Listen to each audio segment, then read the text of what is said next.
Hello. Thanks for joining me. I'm Madeline Blair, and this is Unlocked, a show all about opening possibilities so that when you're hit with the unexpected, you have some options. Now, today, we're going to be talking about some very interesting topics. In particular, this aspect of being a professional. You know, when I bring in interns into my company, I consider it part of my job to help them learn how to work in a professional environment. For example, they don't always understand that they need to tell other people what they've done and where they can find the results. But that's just the simplest thing to learn. There's so much more. My guest today will be discussing so much more. And after our conversation, we'll go to Grounds for Thought, and I'll discuss a book that is current and timely. So stay tuned.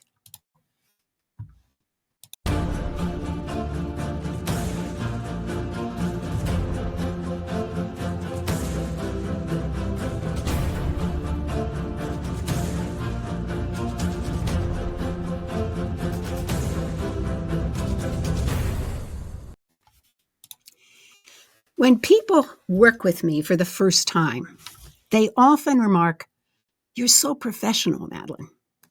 I'm not always sure I know what they're seeing in me, but I am grateful that I'm doing something that helps us work together. At moments like these, I'm so glad that along the way, as I pursued my career, there were people who helped me become the professional that I am. Today, I hope you will learn some things that will help you, whether you're early in your career or you're helping someone else early in their career, or maybe you just want to learn something for yourself, something that you didn't realize even if you're mid-career. Today, Laura Francis will be joining us. She is passionate about unlocking and encouraging the voices of those experiencing life's invitation to explore and pivot.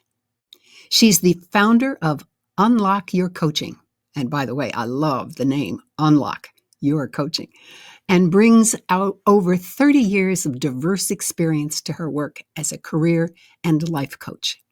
She is an expert on teen, young adult, and midlife, and the issues currently affecting these populations. She's also a Designing Your Life certified coach through the Stanford University Design Lab and uses design thinking and practices in her work with clients. Laura Francis, welcome Hello, to Madeline. Unlocked. Thank you so much. Great to Oh, be here. Oh, you're so welcome. I'm delighted. I can't wait to get into this conversation. You know, we're talking about professionalism today and how people can learn to act that way. But what does this mean, and why is it important for people who are experiencing life's changes to really be aware of this? Yeah, so there's a lot of talk. As you know, I specialize in young adults. I work with a lot of early career individuals. And there's been a lot in the media around Gen Z and their preparedness for the workplace. So, what does it mean to be a professional? Well, you can think about professionalism in many different categories. So, reliability, showing up on time, meeting deadlines, fulfilling your responsibilities, work ethic, having a motivated attitude and strong work habits, accountability, taking ownership of your work and admitting when you make a mistake rather than hitting the blame button. Oh, but that's so So hard, Laura. it's so hard. It's so hard. And that is something that I know you and I have talked about, which is this idea of being able to take feedback. So if you can uh, put down your barriers and be able to try not to take things as personally as we might at first blush and really listen to feedback that people give us, it can be transformational. So having that kind of open mindset and really listening if someone is giving you feedback. And let's hope the person giving the feedback has been coached on good ways to give feedback as Yes. well. But So, nonetheless, even if they're yeah, not, as a professional, you learn to just take it, right? That's part of it. Yeah. I'm sorry, I Yeah. interrupted your list, and I thought it was a great No. list. Oh, great, great. Well, I didn't get to respect, treating all colleagues, clients, customers, etc., with courtesy and consideration. Mm, Communication, speaking in a way that is clear and professional. We are in a digital age. We do a lot of texting. We do a lot of short snippets. So, in the professional world, this is something that I talk to my clients about quite a bit is when do you get back to someone? That idea of trying to get back to someone within 24 hours. Not all of our early career individuals know that they need to get back to people in a timely manner. mm. So, respect, communication, attire has been a big one. We are in that point in society where we like to express ourselves, and there are certain things that corporations are asking for in terms of attire, and it has to be communicated to the employees in the onboarding process that they understand what is expected of me in terms of my attire. So attire being something important as well. As you're describing all the aspects of professionalism, it's really like simply learning how to act and be in a business environment. Mhm. And I wish they taught these things in school. instead of instead of having to learn by trial by fire, or even just in my day, the kind of hand slapping. I Yeah. would do something. I remember my first internship in college, and this was the time when I was doing a dictation, transcribing a dictation. I'd never seen a fax machine. I mean, does our audience know what a fax machine is? I'd never seen a fax machine. I'd never seen a dictation machine. And I was thrown into this situation where I was supposed to learn. And I will say to you, Madeline, I'm so happy that you bring on young people and help them get exposure to the professional world, because it's hard to do. And a lot of times they need a lot of guidance Mhm. around how to work things technically. Well, sometimes they're better technically than we are, but there's a lot that goes into it. There's a lot of training. And so I Well, really appreciate. as you're talking, it occurs to me one of the things that we prepare people for through school or whatever is to get skills, specific skills, to be able to program, to be able to type, to be able to read, to be able to write. When in fact, what we've been talking about are behavioral things.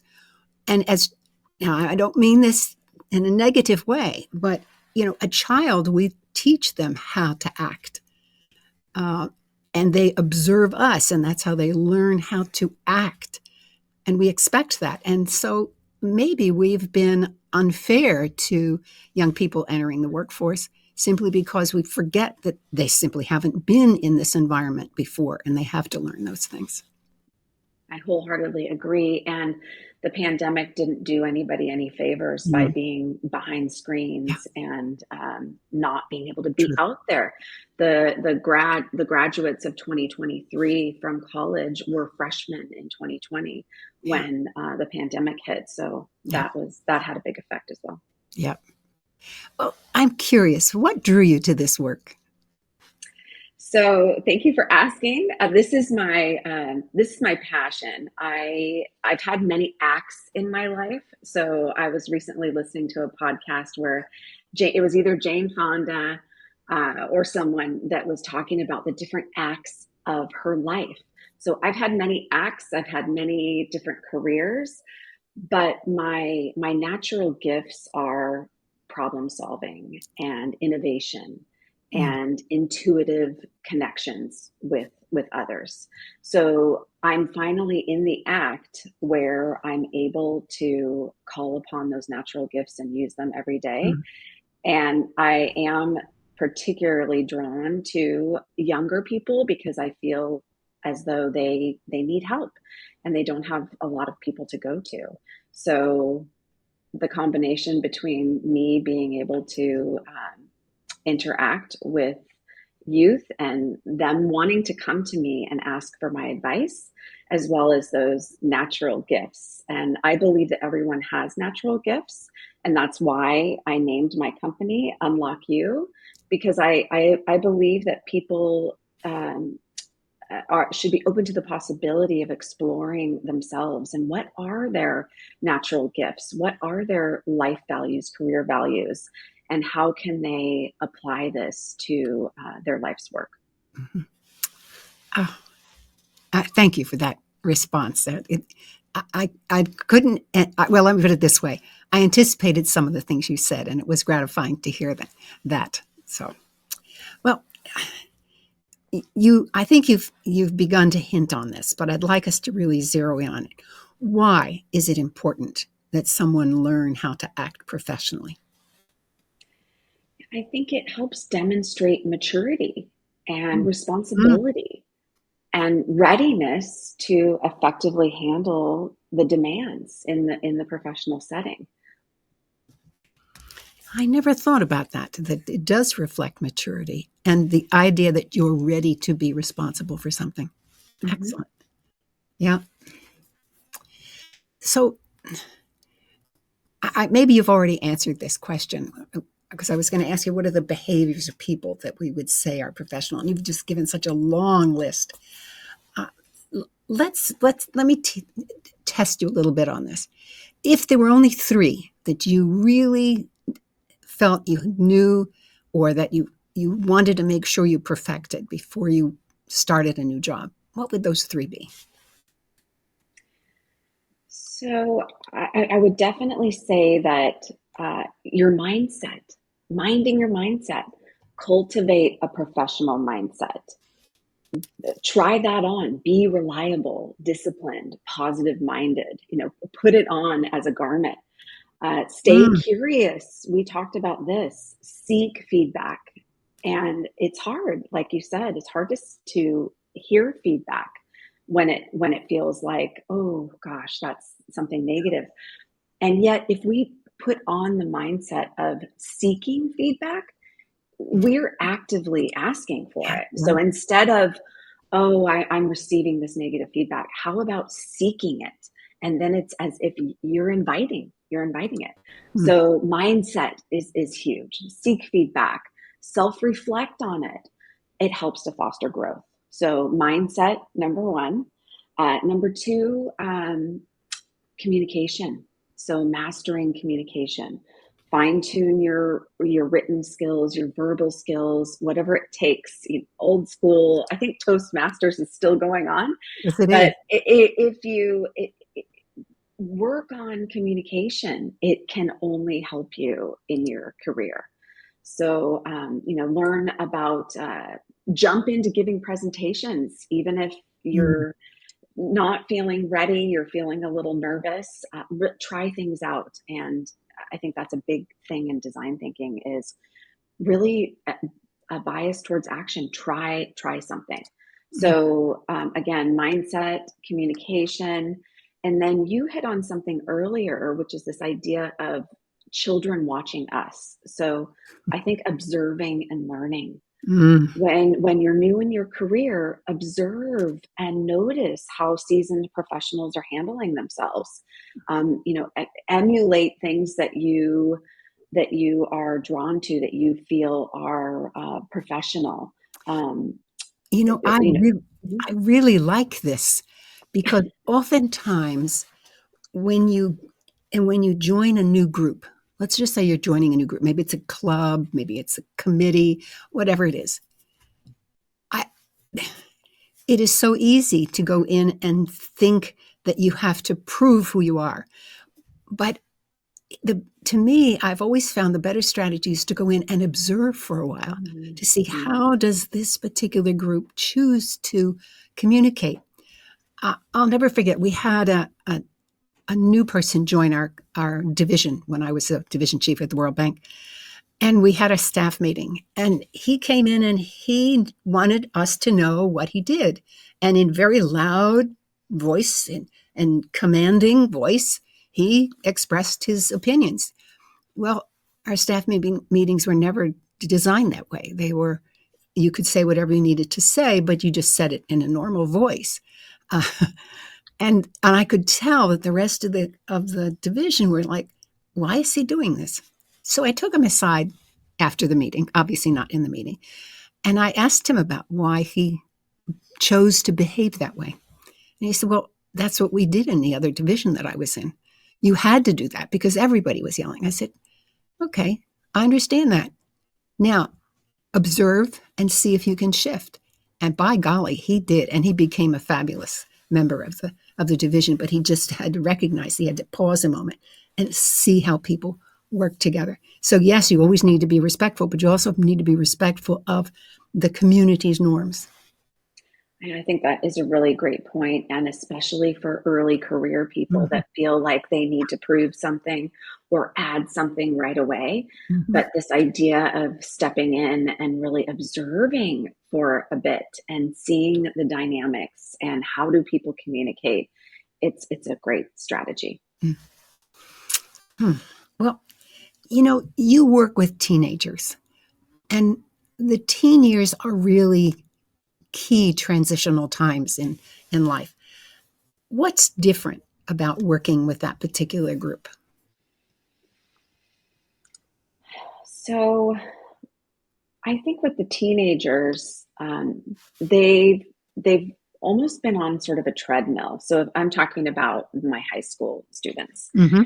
And they go from one thing to the next. So you get promoted from kindergarten to first grade, from first grade to second grade, from elementary school to junior high, et cetera, and so on.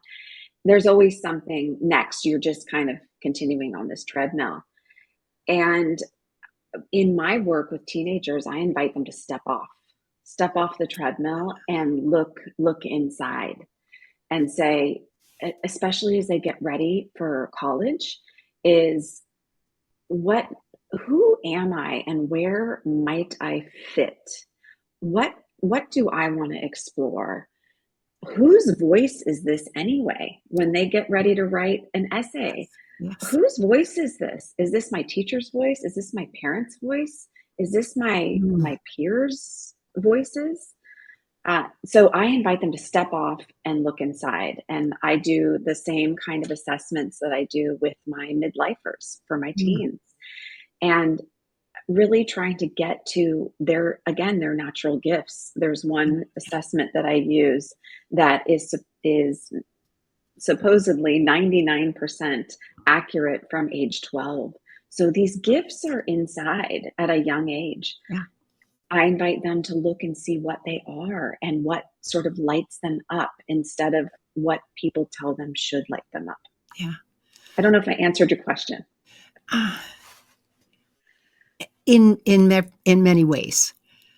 And what I heard you say is this is a time when, because they are changing, and a teenager changes almost every day, that this is a great time to exercise that observation. But now it's observation of themselves. And I love your comment. Who is writing this? Whose voice am I writing?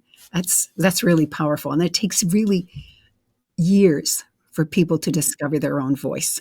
I remember for me, I did not discover my voice until I was writing my dissertation for my PhD. And I won't even tell you how old I was when I got that. But it took that long for someone to give me sufficient affirmation when I did write from my voice that I began to recognize it. So I love it that you're working with teenagers to find their voice even that early in life. That's fabulous. And it's not so easy to tease out. Some are, they're just so used to following a prescription in school. Annotate this book, write this. So when colleges ask them to write an admissions essay about who they are and showcase who they are, it's really hard for them. Yes. So when I started working with teenagers, the first thing is encouraging them to open their voice and find their voice. So I think with teenagers, that would be the one big difference in age groups that I work with is it's more difficult for them to find their own voice. Yeah. I'm just making a note of that because that's just such a nice way to say it. Um, because it's not negative. It says, "Come on, there's a gem there. Let's mine it. Let's get it out." Yeah, Mm-hmm. it's great. But what happens if a person works in a group that doesn't act professionally? Uh, is it still valuable to be professional yourself? Yeah, and I wonder if you could give me some kind of an example of Okay. what you mean. When you are sitting around the table with your team and people are expressing their ideas, one of the things you said about a professional would be that you respect the other members. And you find that there's one person who is constantly interrupting others. They cut them off. That to me is uh, certainly unprofessional because you're not respecting the person that has an opinion, where you're actually inviting those opinions. It almost gets to where the person becomes a bully as they're interacting with people because they shut them down so much that you begin to stop talking. Let's put it that way. So it's kind of a harsh example. What would be another one? I think another one is when there is kind of a lackadaisical attitude about when you arrive. You can come about 8 o'clock, or you can come at 8:10, and you might even stroll in at 8:30 and say, "Well, it was just the traffic." I mean, that to me is another example of unprofessional. Okay, yeah, great. Thank you for this. So, one thing I would say is these are great examples, especially the lackadaisical coming in. So and so comes in at 8:10, so and so comes in at 8:05, so and so comes in at 8:35. Although we all sort of know that we're supposed to be there at 8. And if no one's coming down on you with the hammer and you think, well, can I just do what that person's doing? Can I just come in at Mm-hmm. 8:15 like that person is? And I always say to my clients, act professionally. If you're supposed to be there at 8, be there at 8. And if someone is not showing up at 8 and they're showing up at 8:15, you still show up at 8. Mm-hmm. And it shows, these people that do this are the ones that are going to get promoted, and they're the ones that are going to lead later. So even though other people around you are not following the same prescription, I would advise my clients to be professional, which is show up on time. And if you have these issues, so let's say the example of someone cutting you off in a meeting, Mm-hmm. I encourage my clients to have mentors or somebody that they can go to talk about these things with, because I've had several clients that find themselves in situations at work and they think about going to human resources, they think about going to their boss, what should they do? And if they have a mentor or somebody to talk to first, it can really help Yeah. tease out what's important. What am I trying to address here? So I can't stress enough the importance of having other professionals in your life that maybe work for other companies that you can go to for advice. Oh, I think that's a very good point, that they don't necessarily have to work where you're working, Mm-mm. but you have a relationship with them. You trust them. They have your best interest at heart. Yeah, that's a great strategy because then you can describe the situation to them, and they may even ask you questions so that you begin to understand the situation better. You may describe something as terrible, and they say, "Well, consider the following." So it really helps you see it in a little more clarity, and then at the same time, they can give you some advice or suggestions of what to do.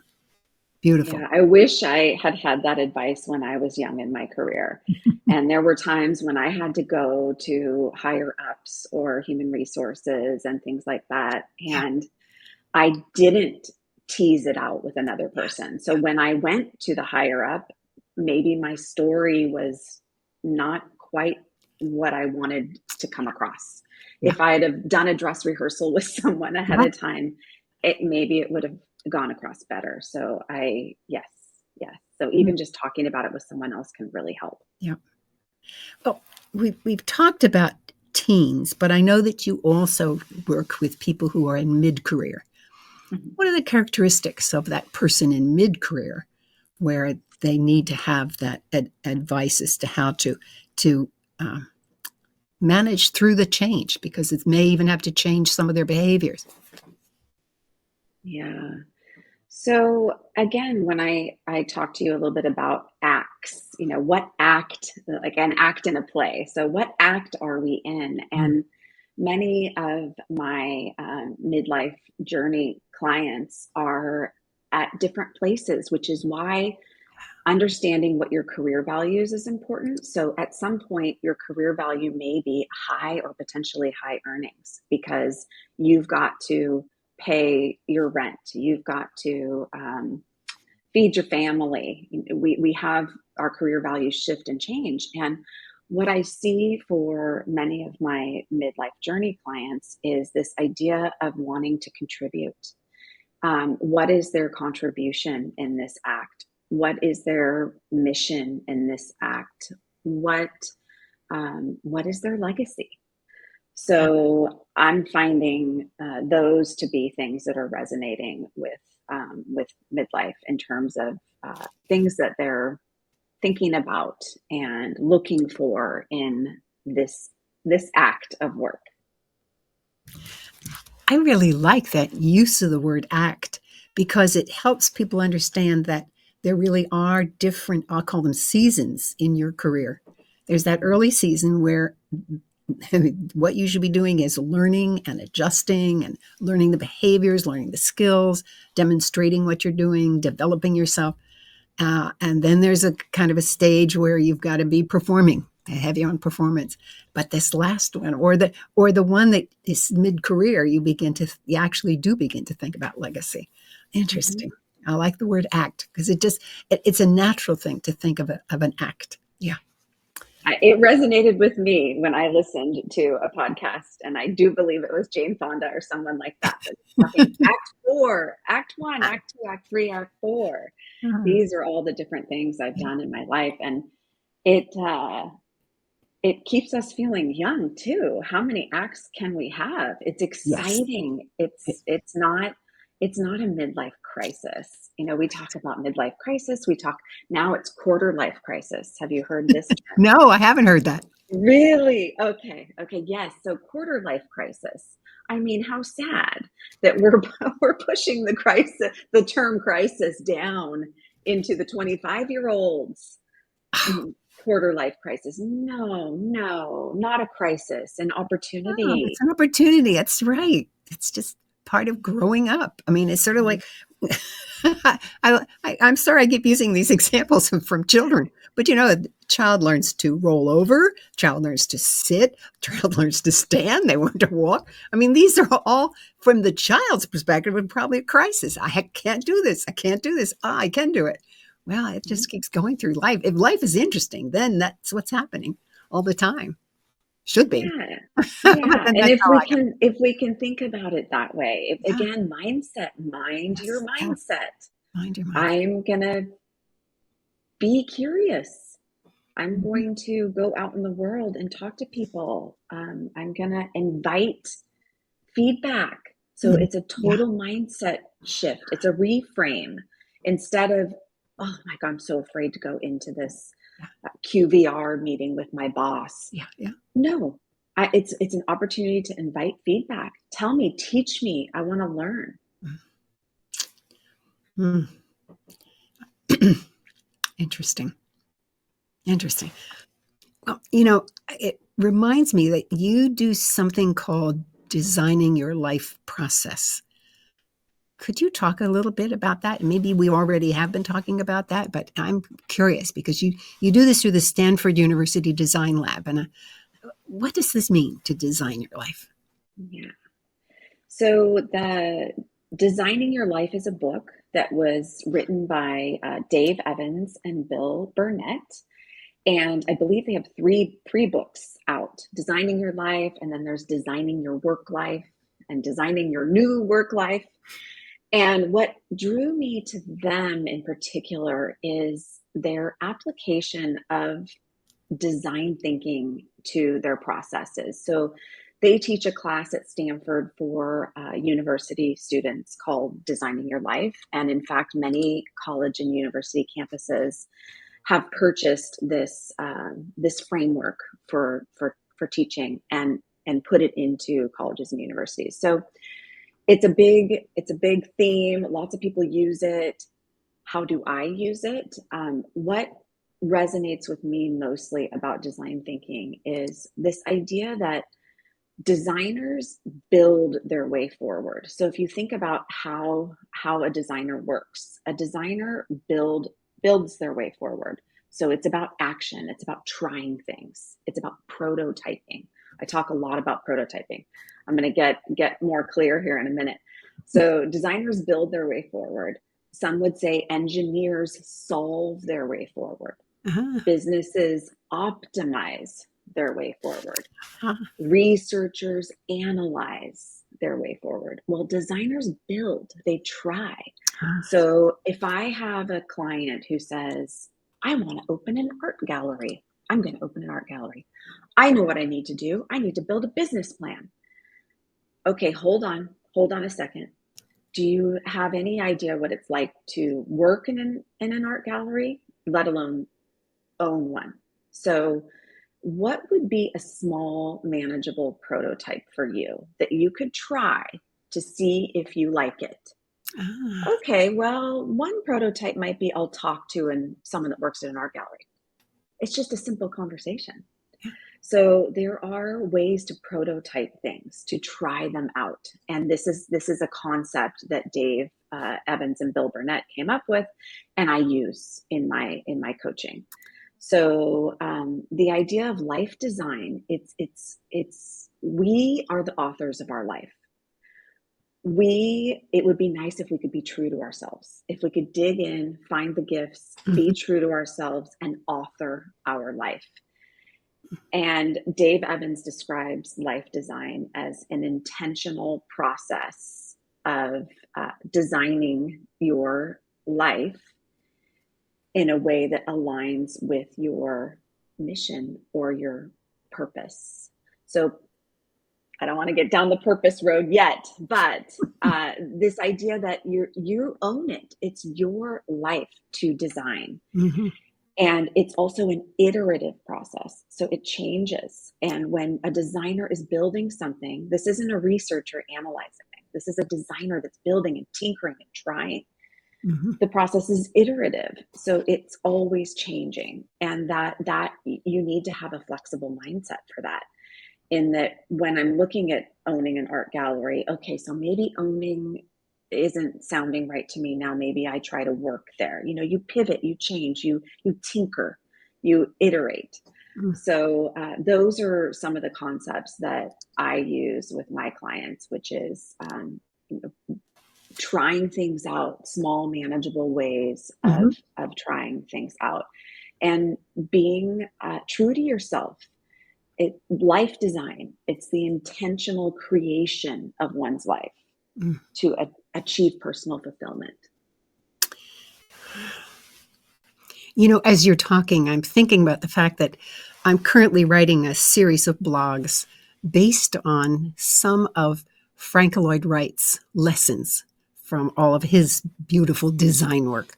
And I'm thinking, gee, that was an interesting way to think about it. And now I feel even more comfortable about doing this because I'm discovering that some of the things that Frank Lloyd Wright said, for example, one of them was break the box. Well, for him, that meant make the rooms something other than square boxes. That's from his architectural standpoint. When I looked at that, I said, what does it mean to an organization? Well, how do you break the box in an organization? Well, you might invite people from another unit to come in and talk to you about a particular issue they're having. So you learn from them and, you send back ideas back to that group. So in other words, you break it through opening up the knowledge sharing. So and now I'm thinking, this has been a great, you've actually reaffirmed my idea that this was going to be valuable, to think about what Frank Lloyd Wright learned in architecture and applying it to our lives in business and careers. So Great, because there's a lot written about the side of the brain that thinks artistically and creatively and design side. that's right. So, and I always confuse them, right brain, left brain. Which one is it? Which one's the creative brain? The creative brain is often referred to as the right brain, The and the right left brain. brain is Okay. the one that's the analytical. But of course, we Okay. know that this is all contained and is all one, and it's. But Yeah. Yeah. another way to think of it is what's called the executive brain, which is up here at the front, where we really have to think things through analytically. And then there's something called the deferred network, which is actually takes 4 times the energy as the executive brain. And it's because it's looking at all different ways of combining things. That's what we do when we dream. It's the mind is amazing in terms of finding unexpected linkages. And that's when we can get this guy, the executive, to kind of quiet down. That's when you get these brilliant ideas in the shower because you're finally allowing that deferred network to speak to you. So that's how I tend to think about it. The Oh, executive I and the love that. I hadn't heard about the yeah. deferred Oh, there's a network. That's wonderful book. There's a wonderful book called the butter, the net and the butterfly and the net. The okay. butterfly is in there somewhere. Um, and I'm sorry I don't have the authors on the tip of my tongue, but I'm sure that you can search around and find it. It's a wonderful Yeah. book. Great. Okay, I want us to get as specific as we can. Let's say there's someone in the audience. They're 52, and they realize they've done some wonderful things in their life, but they know that there's probably something more they can do because they're healthy, they're full of energy and ideas. What are some things that you would say to them to help them just explore the possibilities? Yeah. So, what I say to people is number one, be curious. Be curious. Mm-hmm. And the curiosity can be turned inward. Be curious about yourself. Mm-hmm. Who are you? What do you value? What are your strengths? What are you looking for in this part of life, in this act? And you can definitely use assessments to help you with that. So you can look at, all kinds of online assessments and Strengths Finder Mm-hmm. and things like that. You can also just get quiet and try to let that, what did you call it? The Deferred deferred, network. the deferred network, Yeah. or the whatever speaks to you from inside that the logical brain has somehow turned off. And that's something about design thinking too, is that this idea of ideating. So I would say for the 52-year-old, ideate. And sometimes that means going to friends and colleagues and saying, what am I good at? Yeah. What do you think I'm good at? Yeah. And creating a list of things. This can go in your Google Drive. It can be called the brainstorm. And you could just drop in there all the things that Madeline said I was really good at, all the things that John said that I should Mm-hmm. consider. So ask others, get curious about yourself, use assessments if that sounds right to you. Get a coach to help you kind of open yourself up.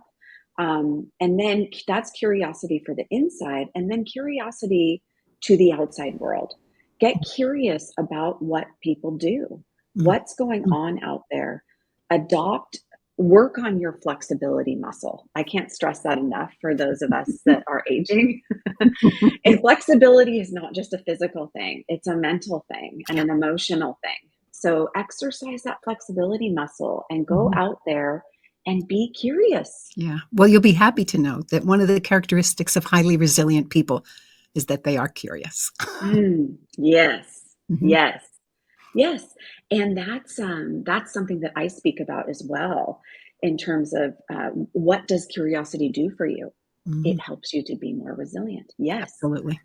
Okay, here's my last question for you. I'm a parent of a teenager. What are some simple ways for me to help that teenager recognize that professional behavior is important? Yeah, and this is a tricky one because we have all kinds of different parenting styles. Mhm. And if you subscribe to the authoritarian parenting style, or you have a personality that likes to teach rather than listen, um, the parent might be compelled to just give advice. Mhm. Whereas I always say to try to come at it from a gentler place. Number one, kind of like you said, with the observing, model it. First off, model it, Model it. Yeah. model it. And what do you think is professional? So I would say to the parent, get curious about yourself. What do you think is professional behavior? And think about it. Make sure you're modeling it Yeah. and not just telling your teenager that they should be this way. Yeah. And then it's really tricky with parents. That's why I have a lot of teen clients, because I'm not their parent. And I listen Yeah. and I ask them how I can help them. Mhm. And a parent comes at it so differently. I'm a parent. I come at it totally differently with my own kids. So inviting, giving them, slipping them a book, slip them a book. What Stephen Covey, I think, wrote the book about a highly effective teenager. Mm. So there's these little books that you could slip into their room, and they may not read it right away, but someday they will. Mhm. So it's a little more subtle, especially with teenagers and young adults. They don't necessarily want to be told. They've been told things from authority figures their whole life and all day at school, Mhm. and the authority figures aren't always right. So yeah, I would say, get first off, parent, get curious. What do you think? What messages are you really wanting to convey? Think about whether or not you're modeling that. Yeah. Number one. I love the fact that you say model. My mother always would tell me, Madeline, it's not what you say to your children, it's what you do, because they're going to follow what you do. That's So you right. better be what you want them to be. That's right. Oh, my. Well, this has been such a pleasure talking about this important topic. Uh, Laura, I really appreciate your time. I wonder if there is some few last things you want to say to our audience. So, first off, it was a pleasure and a joy. I love having these conversations. I love collaborating with like minded people. So, I think that was my word of 2023. Every year we come up with a word. Mine was collaboration. And so, I really value collaborating with others and speaking with others. Mhm. And I welcome anyone to go to my website, which is unlockyoucoaching.net, and come see me, come coach and work with me. I also do a lot of speaking engagements, and I'm headed to Rancho La Puerta, which is a wellness spa and retreat in Tecate, Mexico. I'll be going down there on January 27th and leading a week long series about curiosity. I'm curious, So, though, about what advice you have to people. about being curious. Final words. Oh, final words about my advice. I would say again, it's about curiosity. It's Okay. just always about curiosity. A curiosity instead of assumption and judgment would be my advice for people. But yes, Fabulous. Fabulous. I couldn't agree more. Get rid of your assumptions, or at least question them occasionally. yeah, Great. try to figure out where it's coming from. Yeah. Laura Francis, thank you so much. Thanks for having me. You're welcome. Every now and then, there is something that changes how I think about the world. Grounds for Thought is a place where I talk about these moments so that you can explore the meaning for yourself. In my conversation with Laura Francis, I mentioned the book, The Net and the Butterfly. And at that moment, I couldn't remember the exact title or the authors. I want to correct that now. The book is called The Net and the Butterfly, The Art and Practice of Breakthrough Thinking by Olivia Fox Cabane and Judah Pollock. I want to highlight just one chapter here that answered several of my questions about uncertainty, ambiguity, and feeling overwhelmed.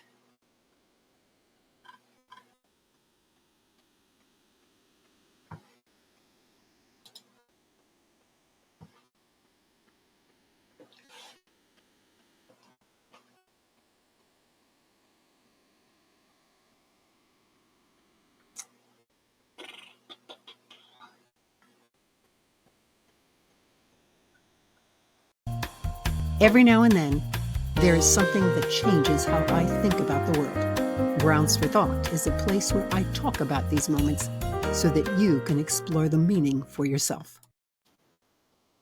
In my conversation with Laura Francis, I mentioned the book The Net and the Butterfly. And at that moment, I couldn't remember the exact title of the book nor the author's names. I want to correct that now. The book is called The Net and the Butterfly, The Art and Practice of Breakthrough Thinking by Olivia Fox Cabane and Judah Pollock. I want to highlight just one chapter that answered several of my questions about uncertainty, ambiguity, and feeling overwhelmed. In my own research, I learned that resilient people can handle a fair amount of uncertainty.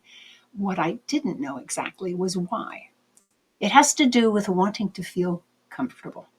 Because when the brain feels comfortable, it also feels safe. But if you insist on always wanting to be safe, it means that you always want to know the answer, even when stepping into the not knowing is the only path to breakthrough, the only path to innovation, the path to progress, the path that allows us to move on when the unexpected occurs, the path of resilience. The book quotes Gustave Flaubert. Be regular and orderly in your life so that you may be violent and original in your work. The authors go on to say, this sentiment is echoed by a number of creatives. You would be surprised at how many well-known artists, novelists, and designers use strict routines, rituals, and schedules in all non-creative areas of their life. As I read this, I began to realize why I clear my desk when I need to begin writing a serious piece. It's as if clearing off all the extraneous papers and items reminds me that I have control in some areas so that I can be free in another area for a period of time, namely while I write. I particularly enjoyed their suggestion that to practice uncertainty, you should watch a mystery movie and stop it sometime before the end and just sit with your feelings and sit for some time and let your mind explore possibilities. And when you begin to see some options, recognize them as nothing that are harmful, and then only then watch the rest of the movie. Then observe that regardless of the ending as presented in the movie, you're still safe and sound in your chair. When I wrote my book, Unlocked, Discover How to How to Embrace. When I wrote my book, Unlocked, Discover How to Embrace the Unexpected, I concluded that you should never confuse comfort for safety, but rather learn to be comfortable in uncomfortable situations. My recommendations mirror many of what Cabane and Pollock suggest, but it never occurred to me to suggest watching a mystery, stopping the movie, and to sit with the uncertainty, and then, only then, watch the rest of the movie. On the other hand, I do suggest doing things that are really different from anything you have done before, assessing the risk and taking it just to see and feel the experience of being in uncertainty. Here's an example. One of my favorite strategies for myself is to go to a store that I've never been to before and just see what it feels like in my case. I visited a cigar store. I was anxious about it and thought I would find it unpleasant. What actually happened was that I suddenly smelled the fragrance of burning cigars and was immediately transported by the sweet smell to a visit with my grandfather. I thanked the manager for the great experience, even though we both knew that I would likely never go to a cigar store again. Nonetheless, I observed that my slightly uneasy feeling transformed into one of pure comfort, being reminded of my beloved grandfather. There is much more in The Net and the Butterfly, but this is the chapter that gave me several answers. First, I must not chastise myself for wanting to clear my desk just before a new project. In addition, I must never be upset when a child asks for the same story to be read at night again and again. Think about that last statement and let me know if you see why they ask for the same story. Now, in business, it is so easy to feel uncertain as we are called to make a decision when the facts are not complete. The result is uncertain, and yet the need is immediate. Recognizing that the feelings of discomfort reflect the uncertainty and not necessarily the risk. Giving yourself the time to reflect on the possibilities reduces the emotion by simply distracting you from it as you consider the possibilities. And in that calmer moment, you may feel comfort in making a more reasonable decision, one that might even make a breakthrough. The Net and the Butterfly, The Art and Practice of Breakthrough Thinking by Olivia Fox Cabane and Judah Pollack. Thank you for joining me today, and I hope that you enjoyed the conversation and learned something new. And if you are a teenager or have a teenager in your life who needs better understanding of what it means to work as a professional, or if you would like to explore what it means to build and nurture your confidence and how to translate that into professional behavior with me as your mentor, schedule a conversation by sending me an email to madeline@madelineblair.com. I am Madeline Blair, host of Unlocked, wishing you infinite possibilities as you unlock your full potential.